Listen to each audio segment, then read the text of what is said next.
Buenos días, buenos días. Buenos días, ¿cómo estamos? Me da mucha alegría de que estén aquí otra vez conmigo aquí, estudiando el libro de Mateos. Vamos a comenzar en el capítulo 9. Empezar en el capítulo 9 y el 10. Empezar en el capítulo 9 y el capítulo 10. Esto aquí, yo no sé por qué no se ha puesto todo esto aquí, pero entonces vamos a hacer un ajuste, como ustedes saben que yo siempre hago. Todavía. Sí, ya lo veo aquí ya. Ok. No lo estoy viendo. Cerrar aquí. A ver si lo estoy viendo. Cerrar esto aquí. Mira, ya son las 6 ya. Bueno,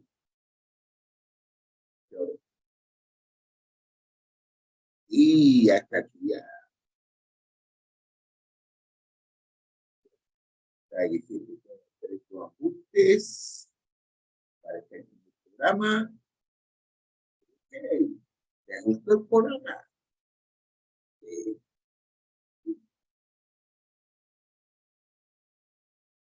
bueno, comenzaremos a estudiar este libro de Monte. Vamos a comenzar en el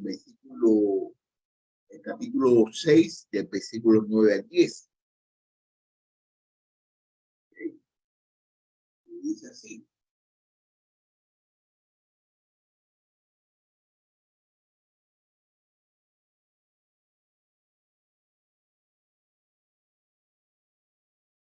ustedes pues oren de esta manera: Padre nuestro que estás en los cielos, santificado sea tu nombre, venga tu reino, hágase tu voluntad, así en la tierra como en el cielo. En el nombre de Dios. Aquí en el capítulo, en el versículo 9, vamos a hacer énfasis en el nombre de Dios. Ustedes pues oren de esta manera: Padre nuestro que está en los cielos, santificado sea tu nombre, sea tu nombre. Vamos a ver aquí, vamos a ser en Pacific. Aquí en la palabra aquí, tu nombre.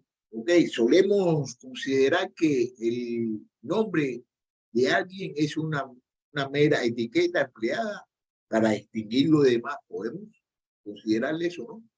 Por tanto, no lo concedemos mucha importancia, pero bien pensando, cuando llegamos a conocer íntimamente a una persona, su nombre adquiere para nosotros tantas asociaciones y connotaciones que llega a ser prácticamente el vivo símbolo de la persona misma. O solo oír su nombre, aparece en la pantalla de nuestra mente una imagen suya, o lo más importante, aparece como una persona distinta, en contraste con todos los demás. La prueba de ello es que si alguien menciona a Juan y pensamos que estamos hablando de Juan Pérez, cuando de hecho está hablando de Juan González, ¿no? Al darnos cuenta del equivoco, tenemos que rebobinar toda la conversación borrando las asociaciones erróneas que hemos añadido a la figura de Juan Pérez y colocando en su lugar la imagen mental de Juan González. El nombre es mucho más que un sencillo apelativo o sonido sin sentido. Llegar a ser la representación de la propia persona y evoca en nuestra mente tanto su aspecto físico como los rasgos distintos de su personalidad. Cuando Jesús pues dice: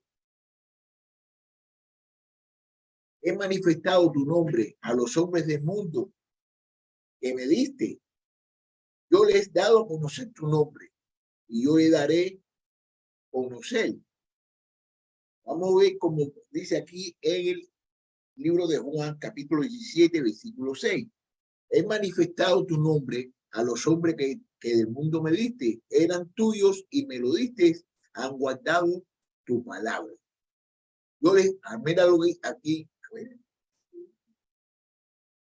mira aquí también lo que dice en este mismo versículo, en este mismo capítulo, versículo 26, ¿no? Yo les he dado a conocer tu nombre y yo le daré a conocer para que el amor con que amaste para que con el amor que amaste esté en ellos y yo en ellos. Esto no quiere decir que les haya dado a los discípulos un nuevo apelativo con el dirigirse a Dios, sino que ha relevado como nunca antes el carácter y la persona del Padre. Cuando la Biblia dice que en el nombre de Jesús se dobla toda la rodilla, en el libro de Filipenses dice, para que en nombre de Jesús se doble toda rodilla de lo que están en el cielo y en la tierra y debajo de la tierra.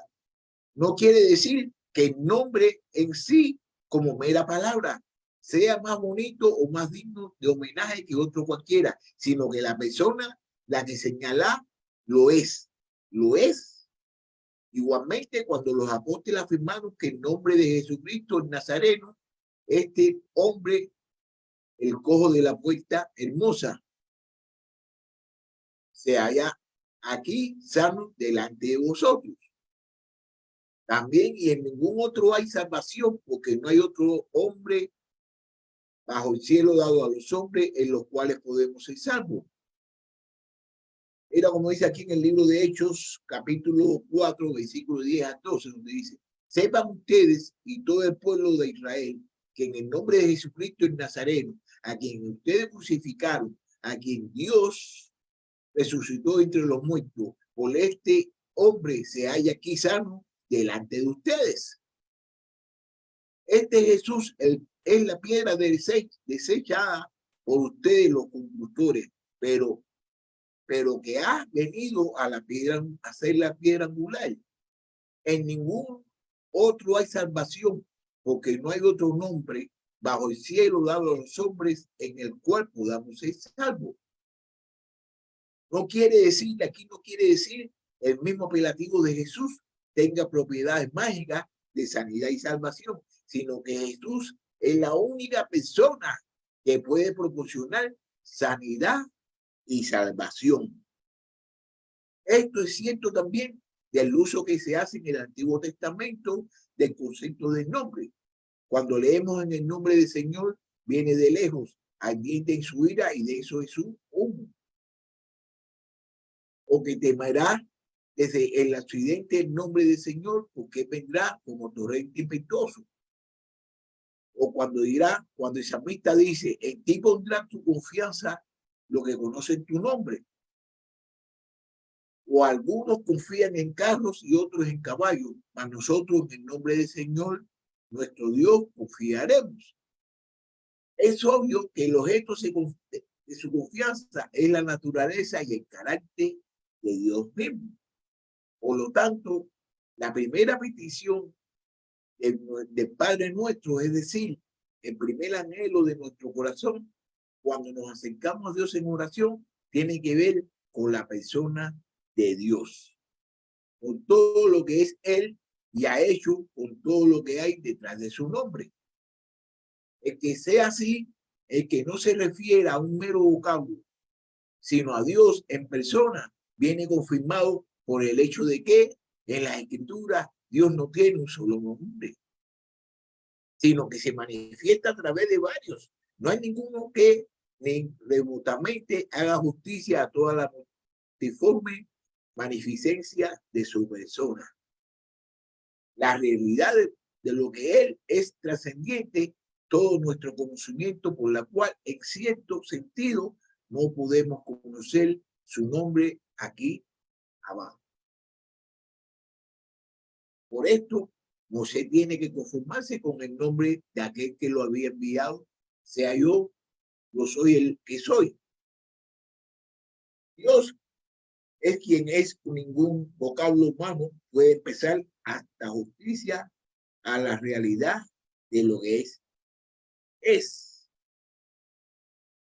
La Biblia nos ofrece muchos nombres descriptivos de Dios, tanto algunos alusivos, facetas de su personalidad, la que el Shaddai, Elohim, Elohim, Adonai, Jehová de los ejércitos, Jehová justicia nuestra, Jehová de proveerá, Jehová tu sanador y muchos más, como lo que aluden a su manifestación en la historia humana.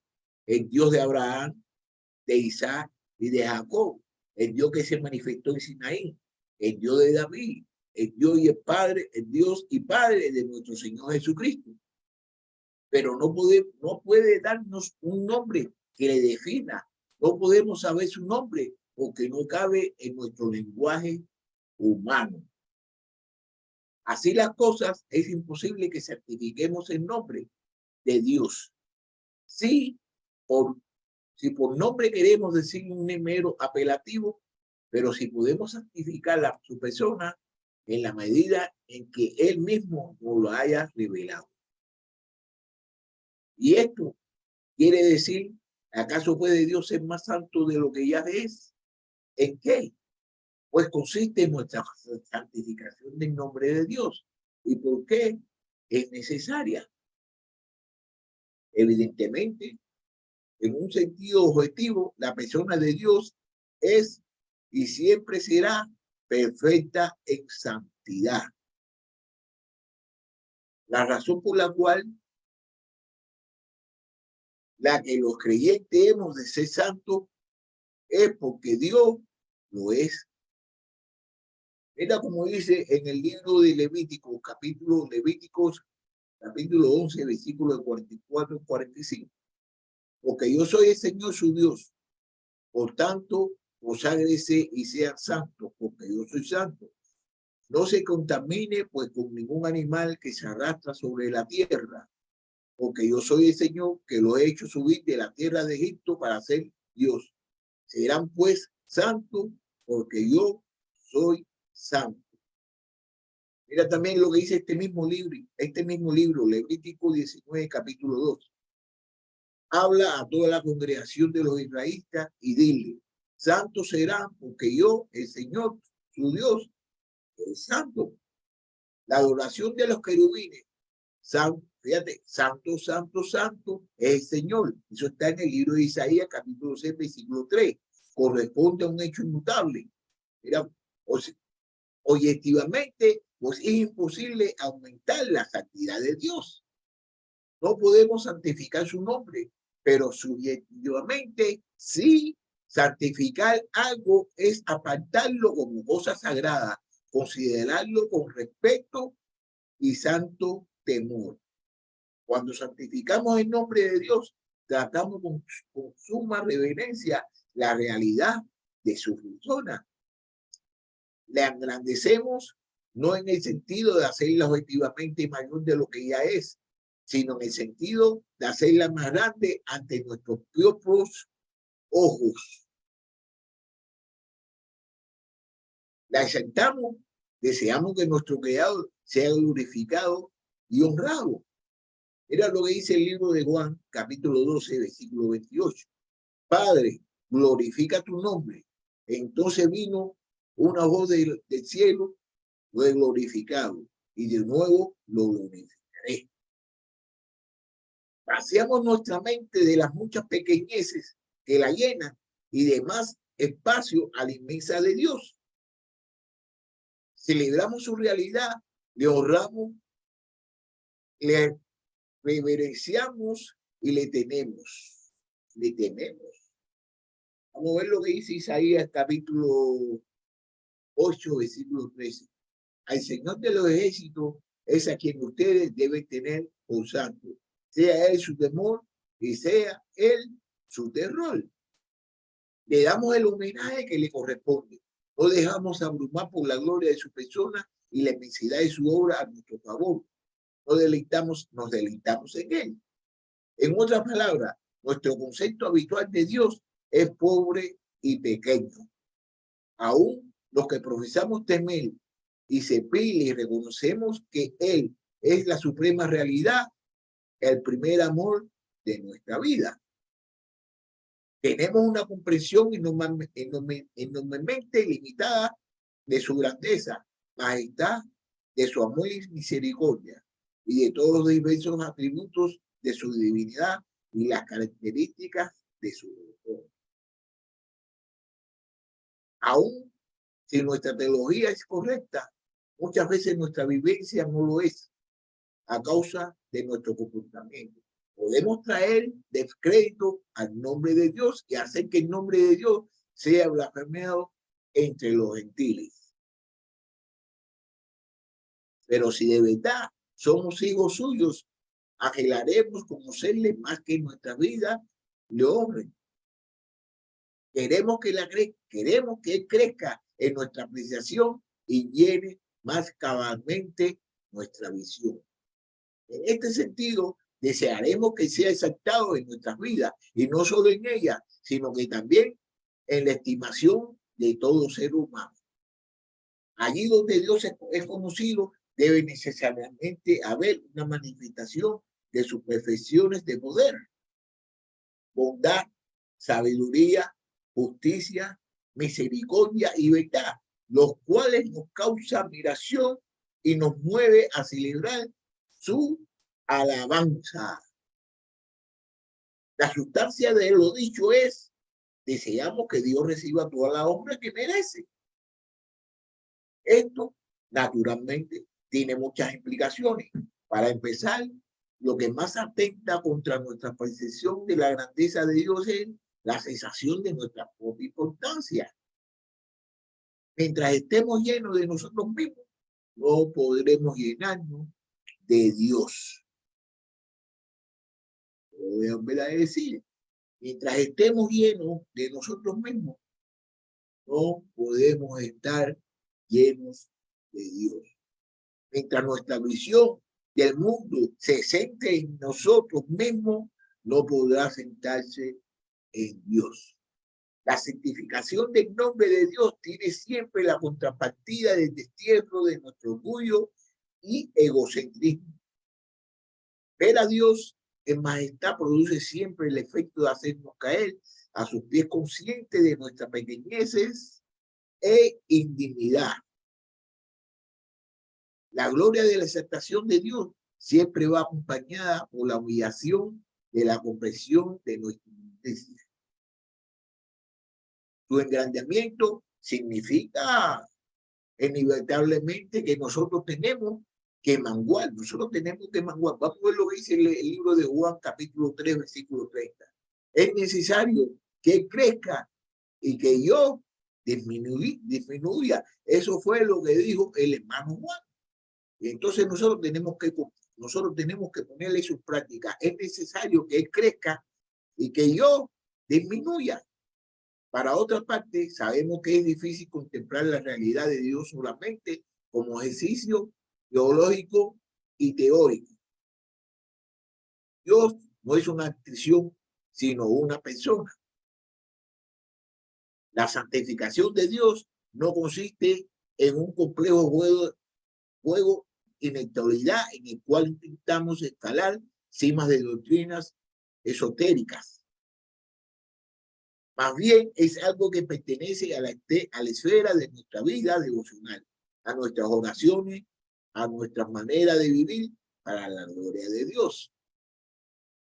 Es cuestión de pasar tiempo en su presencia, meditar en su palabra, contemplar su gloria reflejada en sus obras de la creación y sus manifestaciones en la historia, entender más y más la grandeza de su obra salvadora en Cristo, considerar las abundantes manifestaciones de su providencia en nuestras vidas y disfrutar de la comunión con Él. Más que de un arrebatamiento místico, se trata de la dura disciplina diaria del estudio de la Biblia, del desarrollo de un corazón agradecido, de la observación cuidadosa del mundo que nos rodea, del difícil ejercicio de la confesión y el arrepentimiento y de la meditación de la obra redentora de la cruz. Notemos bien que el fruto de todo eso se verá en un deseo de cantar las alabanzas de Dios y de celebrar su nombre por los demás hermanos. Pero si, como muchos hoy en día, intentamos usar atajos que acorten el camino de la auténtica santificación. Solo conseguiremos una segura espiritualidad que en vez de centrarse en el nombre de Dios, ir alrededor de las emociones humanas. La alabanza comunitaria es el fruto y la conciencia de haber santificado el nombre de Dios, no tanto el medio por el cual lo santificamos. Bendiciré al Señor en todo tiempo. Continuamente estará su alabanza en mi boca. En el Señor se gloria mi alma. Lo oirán los humildes y se regocijarán. Engrandeceré al Señor conmigo. Exaltemos a una su nombre. Fíjate lo que dice aquí en el libro de Salmos, capítulo 34, versículo del 1 al 3. Bendecirá al Señor con todo tiempo, continuamente estará su alabanza en mi boca. En el Señor se glorificará mi alma, lo oirán los humildes y se regocijarán. Engrandezcan al Señor conmigo y exaltemos a una su nombre. Es decir, la meditación del salmista en torno a la persona de Dios le lleva a una creciente comprensión de su gloria, la cual le induce el deseo de engrandecer a Dios en su propia vida. Esto, a su vez, le conduce a desear que otros alaben al Señor juntamente con él. Así pues, mediante esta primera frase, Cristo nos invita a contemplar la realidad de Dios y expresarle el deseo de que una persona llegue a ser cada vez más real, más gloriosa y más poderosa en nuestras vidas.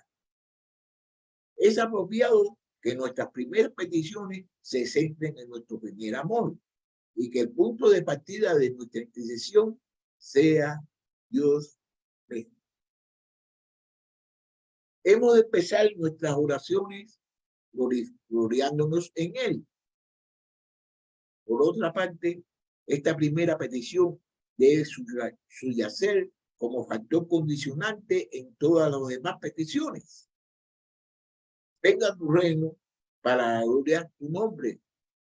Danos nuestro pan diario en la medida que sea para tu gloria. Todo nuestro deseo debe estar subordinado a que en todo Dios sea glorificado y su nombre santificado. Vamos a ver lo que dice el libro Filipenses, capítulo 1, versículo 20. Conforme a mi anhelo y esperanza de que nada seré avergonzado, sino que en toda confianza, aún ahora, como siempre, Cristo será exaltado en mi cuerpo, ya sea por vida o por muerte. Eso lo está diciendo el hermano Pablo, de que sea Cristo exaltado en su cuerpo, ya sea por vida o por muerte. Bueno, ahora aquí vamos a seguir con el versículo número 10. Venga tu reino, haga su voluntad, así en la tierra como en el cielo. Venga tu reino, haga su voluntad, así en la tierra como en el cielo. Mire, la segunda petición, aunque es la más breve, es igualmente solemne y trascendente en su alcance. Si la primera petición fija nuestra mirada en la persona de Dios, la segunda la fija en su obra y sus designios en la historia humana. Las palabras, venga tu reino, se dice fácilmente, pero tienen grandes implicaciones para nosotros, así como para el mundo en general. ¿Qué pues es lo que estamos pidiendo cuando expresamos el deseo de que venga el reino de Dios? La respuesta a esta pregunta es compleja.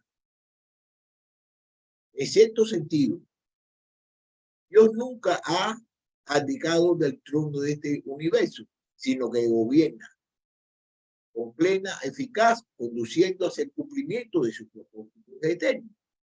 Su dominio es un dominio eterno y su reino permanece de generación a generación. Vamos a ver lo que dice Daniel, capítulo 4, versículo 34. Pero a fin de los días, yo, Nabucodonosor, alcé mis ojos al cielo y recobré mi razón y bendije al Altísimo y alabé y glorifiqué a aquel al que vive para siempre, porque su dominio es dominio eterno y su reino permanece de generación en generación. En este sentido, podemos celebrar el hecho de que el mundo ya está bajo el reino de Dios y siempre lo estará. Él reina ahora y siempre. Mira lo que dice Segunda de Reyes, capítulo 19, versículo 15. Y oró Ezequías delante del Señor y dijo: oh Señor, Dios de Israel, que está sobre los querubines, solo tú eres Dios de todos los reinos de la tierra. Tú hiciste los cielos y la tierra. Mira también lo que dice el libro de Salmos, capítulo 24, versículo 1. Del Señor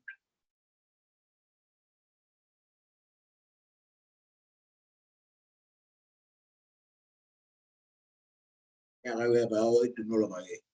Del Señor es la tierra y todo lo que hay en ella, el mundo y lo que en él habita. Mira lo que dice también en el mismo Salmo, el libro mismo de Salmo, capítulo 93, versículo 1, dice: el Señor reina vestido está de majestad. El Señor ha vestido y ceñido de poder. Ciertamente el mundo está bien afirmado, sea inconmovible. También este mismo libro de Salmos, capítulo 103, versículo 19. El Señor ha establecido su trono en los cielos y su reino domina sobre todo. Él es quien controla los elementos y dirige la historia, y se refería y que sería de nosotros si no fuese así. Él es el que controla todos los elementos. ¿Y qué sería de nosotros si no fuera así? Pero si Dios gobierna el universo, ¿qué sentido tiene orar que venga su reino? Evidentemente, la petición contempla otro nivel de la cuestión. Lo cierto es que los hombres en general no acatan a la voluntad de Dios, no ven su gobierno, ni mucho menos se someten a él. Esa es la respuesta, que su reino, que venga su reino. Lo cierto es que los hombres en general no aceptan la voluntad de Dios, no ven su reino, ni mucho menos se someten a él. Antes bien, se dejan arrastrar por la voluntad del maligno, como consecuencia a efectos inmediatos y sin negar la soberanía final de Dios. Podemos afirmar con el apóstol que todo el mundo yace bajo el poder del maligno. En este sentido, el mundo está lejos del reino de Dios. Necesita ser liberado de la tiranía satánica y devuelto al gobierno divino. En otro sentido, el reino de Dios ya vino en la persona de Mesías. No fue precisamente este mensaje inicial de Juan el Bautista, del propio Jesús y de sus discípulos: el reino de los cielos se ha acercado. Mira como dice en el libro de Mateo, este mismo libro, capítulo 3, versículo 2. Arrepentirse, porque el reino de los cielos se ha acercado. Este mismo libro, capítulo 4, versículo 17. Desde entonces Jesús comenzó a predicar: arrepiéntanse, porque el reino de los cielos se ha acercado. En el libro de Lucas, capítulo 10, versículo 9, dice así: sanen a los enfermos que hay en ella y díganle: se ha acercado a ustedes el reino de Dios.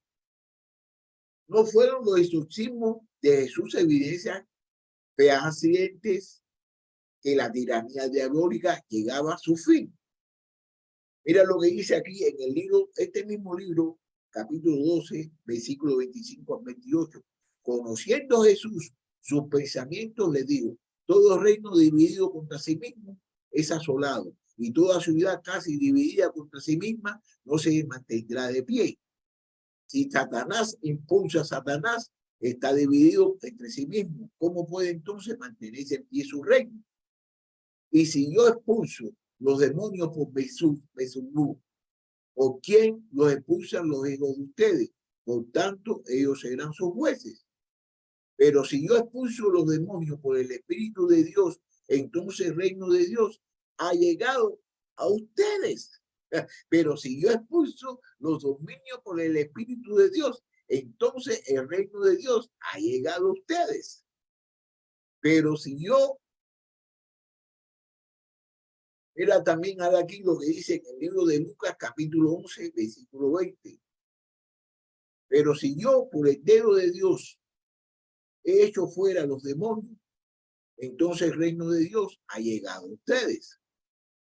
Con razón Jesús pudo decir, el reino de Dios entre vosotros. Vamos a ver lo que dice aquí en Lucas, capítulo 17, versículo 21. Y dirán, miren aquí está, o allí está, porque el reino de Dios está entre ustedes.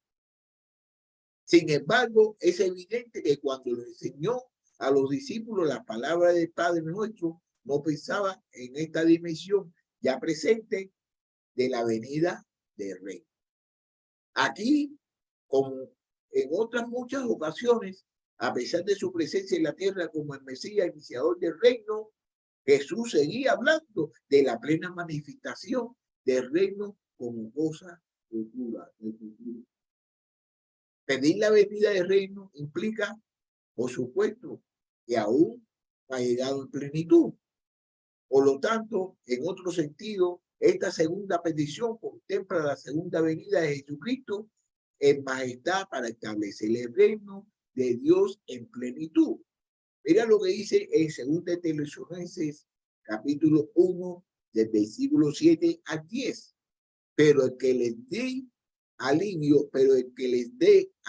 a ustedes que son afligidos y también a nosotros, cuando el Señor Jesús sea revelado al cielo con sus poderosos ángeles en llama de fuego, dando castigo a los que no conocen a Dios y a los que no obedecen el evangelio de nuestro Señor Jesús.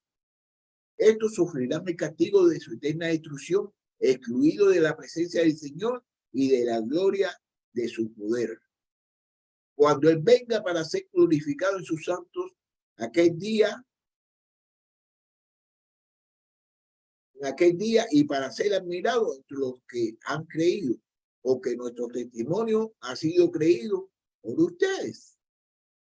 Vamos a ver lo que dice el libro de Tito capítulo 2, versículo 13. Aguardando la esperanza bienaventurada y la manifestación de la gloria de nuestro gran Dios y Salvador, Cristo Jesús. Sin duda, debemos entender que el anhelo de la venida del reino incluye el deseo del pronto retorno de Jesús. Sin embargo, es difícil pensar que este era el sentido primario de la palabra del Padre nuestro.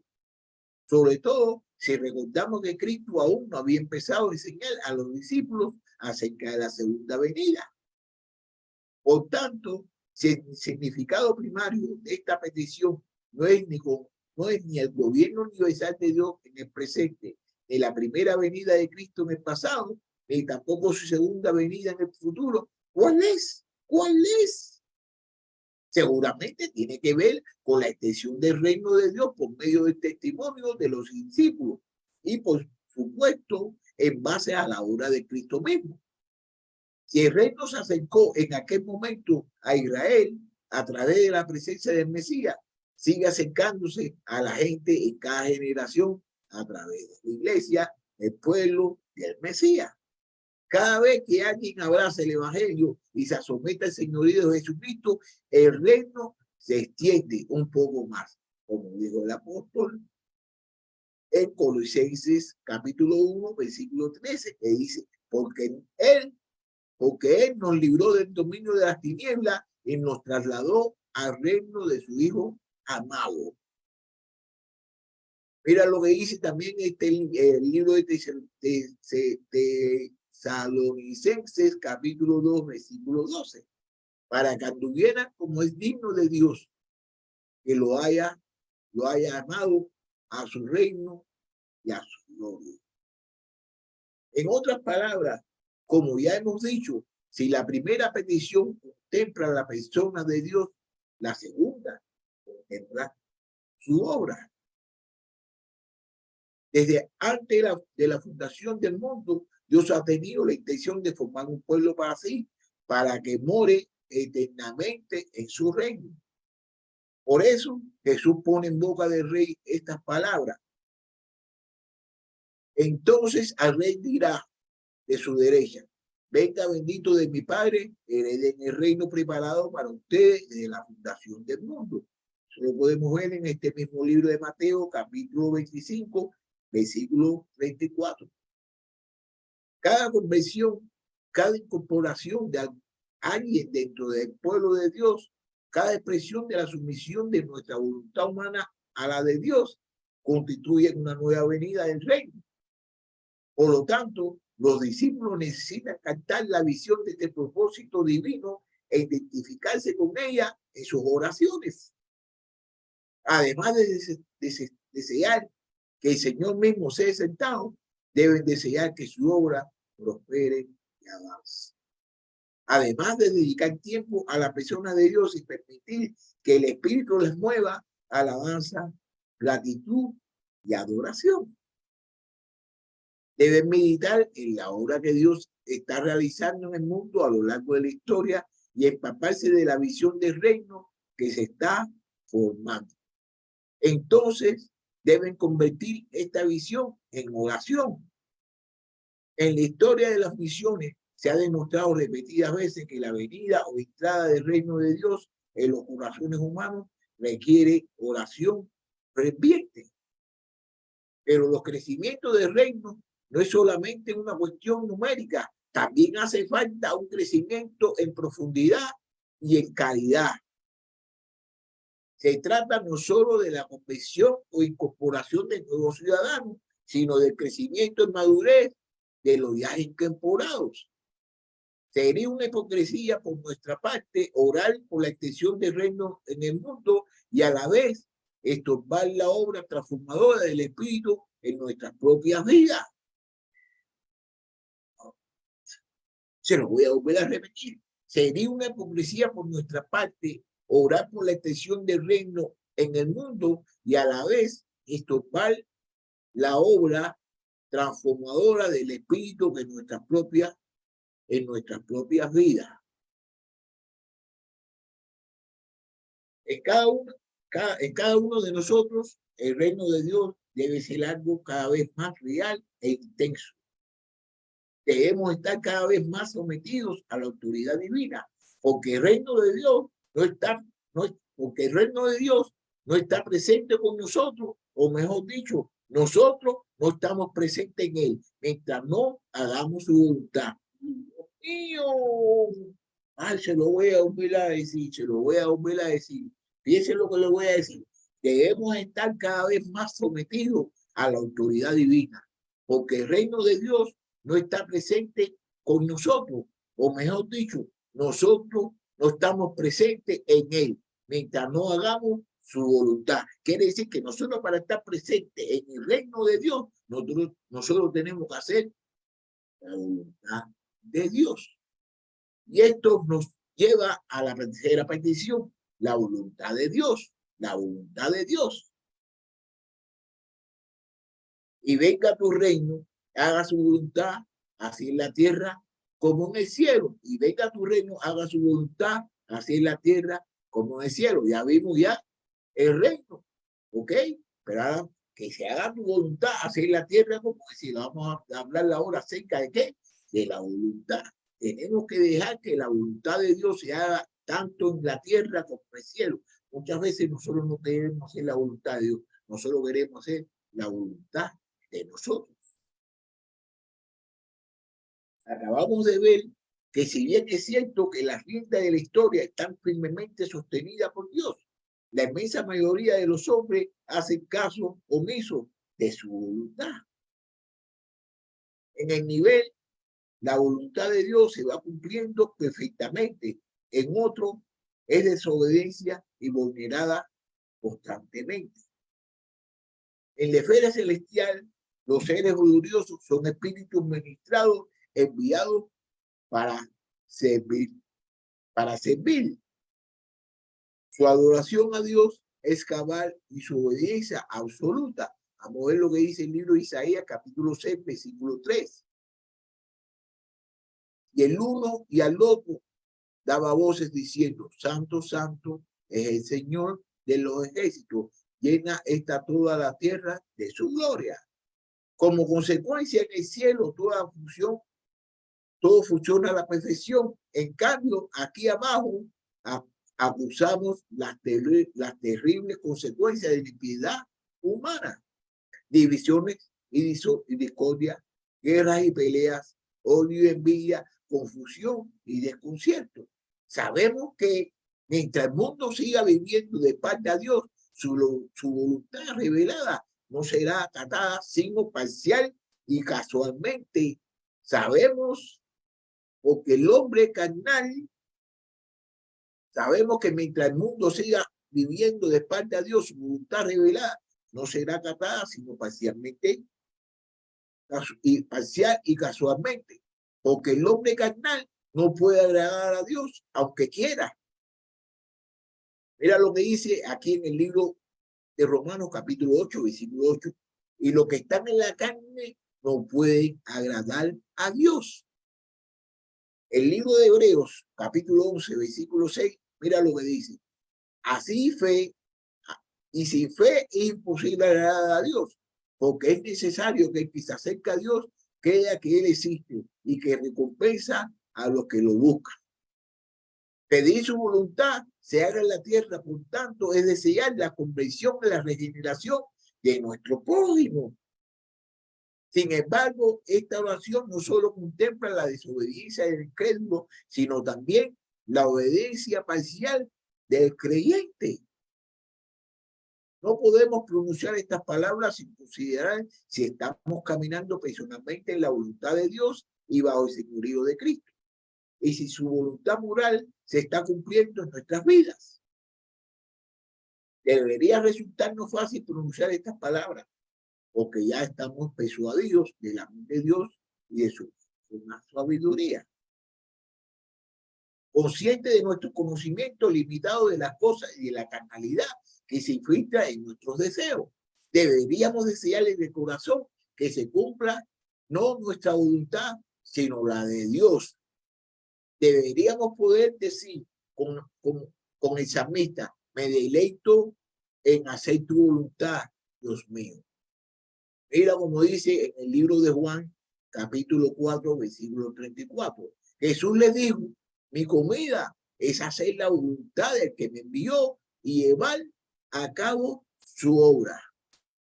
Sin embargo, no suele resultarnos así de fácil.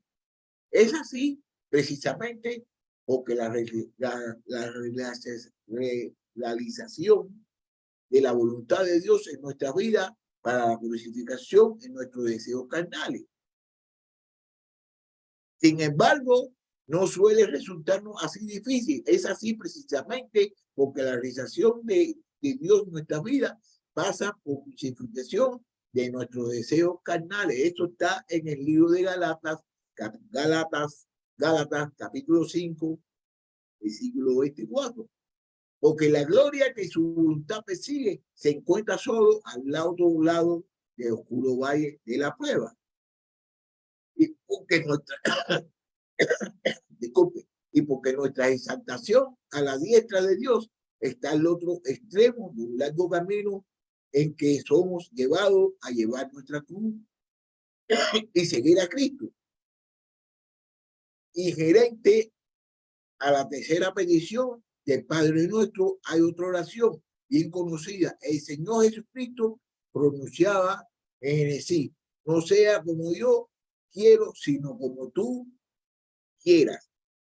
Recuérdese cuando Jesucristo oró en este mismo capítulo, el capítulo 26, versículo 39, que él oró, que no se haga su voluntad, que se haga la voluntad de Dios. Todos nosotros debemos orar de que se haga la voluntad de Dios. Todos nosotros debemos desear de que se haga la voluntad de Dios, porque Dios es amor y Dios quiere siempre tener relaciones con nosotros, pero nosotros queremos tener relación con Dios y la relación que nosotros queremos tener con Dios es una relación a nuestra manera. No es una relación como nosotros, como Dios quiere tenerla con nosotros. Bueno, entonces aquí ya voy a terminar ya.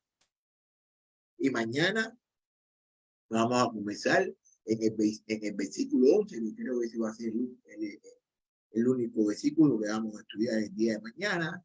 Y recuérdese de que Dios es amor y de que yo estoy aprendiendo muchas cosas aquí. Estoy aprendiendo muchas cosas y espero de que ustedes aprendan. Estamos versículo por versículo o estamos temas por temas. No podemos correr, sino que tenemos que poner en práctica lo que estamos aprendiendo. Tenemos que hacer un cambio en nuestra vida. Estamos haciendo un cambio en nuestra vida, estamos haciendo lo mismo de antes que nosotros llegáramos a conocer a Dios. Tenemos que tratar la manera de ser igual que Jesús. Lo voy a volver a repetir. Tenemos que tratar la manera de ser igual que Jesús. Bueno, que tengan un buen día y espero de que pongan en práctica lo que hemos estudiado hoy. ¿Ok? Ahí nos vemos. Que tengan un bendecido día. Bye bye.